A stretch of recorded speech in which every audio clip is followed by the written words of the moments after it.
ሰላም የማይንድ ቲዩብ ቤተሰቦች፣ በዛሬው ቪዲዮ በጣም አስደናቂ ክንዋኔዎች የተካተቱበትን የሰሜን ሸዋ ዞን ቆለም አርገፊያ አካባቢ ባህላዊ ክንዋኔዎችን የሚያሳዩበት በጥምቀት በዓል ላይ ያንን የሚመለከት ነው።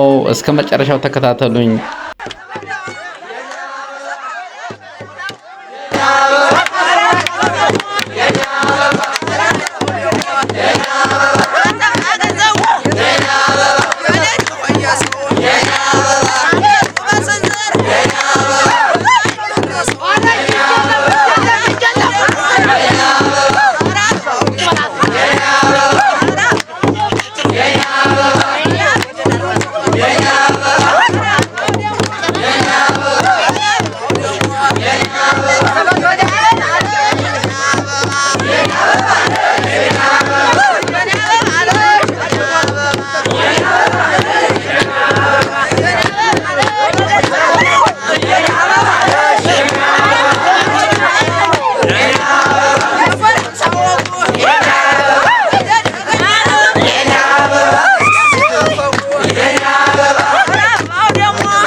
በዚህ ቪዲዮ እንግዲህ በጣም በርካታ ክንዋኔዎች የታዩበት የተዝናናሁበት ነው።